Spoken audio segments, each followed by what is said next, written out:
One of the most important things to consider when creating a model for Unreal Engine is the polygon count.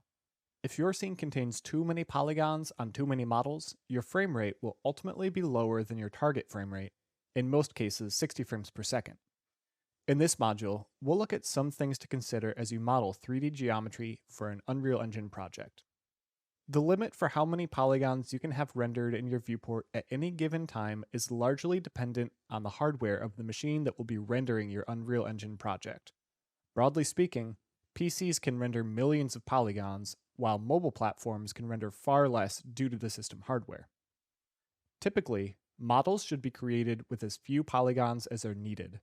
Extrusions and features that are part of the silhouette should always be modeled, but minor details should be added in the material instead of the geometry. Unreal Engine is better at rendering a few high poly objects than tons of low poly objects. Here's a very large group of mullions that you might see after importing a large architecture file. I've duplicated these several times to help illustrate the effect that the amount of objects has on performance.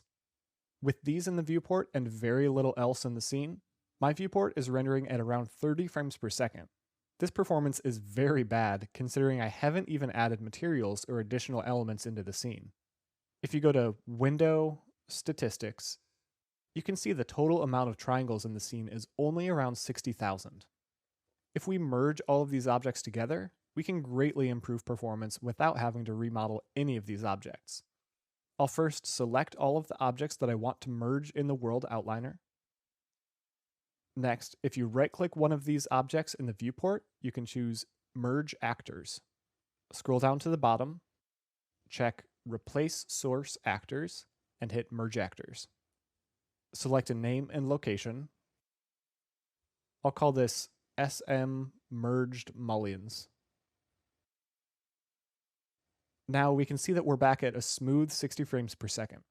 When you're modeling objects in a 3D modeling program, keep an eye out for repetitive low poly objects like this that could be merged to increase performance, like fences, railings, and window panes. Now let's look at how textures can help add details. By using textures to add normals, ambient occlusion, and displacement in a material, we can achieve as much detail on a low poly object as we could on a high poly object.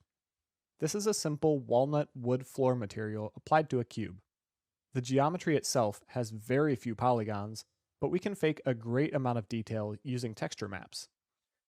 A 3D model of this floor without textures could be hundreds of thousands of polygons. Fine detail for cracks, grunge, distress, and scratches should always be in the material, not the geometry. And here's a 3D model of a rock that has likely been scanned using a process called photogrammetry. Notice how the silhouette of the shape is generally correct from any angle, but it is still a low poly asset with high poly textures. Here's a simple model of a table that I've created in 3ds Max. You can see that I'm keeping this very low poly. I've added a simple bevel to the top and the legs to help catch the light and round those edges. As I model this, I'm keeping in mind how closely the user will see this table, what features are most important, and how this particular object will cast reflections and shadows in the environment. Now here's a similar table that has additional modeled details. Clearly, our poly count is much higher on this model. I've exaggerated some of these details to help communicate how this affects performance. You can bake high poly textures onto low poly models in programs like Blender, 3ds Max, Substance Painter, and Marmoset Toolbag. To help communicate this concept, I've gone ahead and baked the high poly mesh as a texture onto our low poly table. Let's add the low poly table to our scene and our high poly table, and take a look at how they compare. Because our low poly table is carrying the information of a high poly version, they look practically identical. Furthermore, the low poly model takes up much less space on my hard drive and is much easier for my system to render. This table is much more optimized, and it now fits the requirements that we had previously specified for geometry that we want to use in Unreal Engine. Now that we've created optimized 3D models in 3ds Max, we need to create optimized UV maps to display the textures that we will apply as materials in Unreal Engine.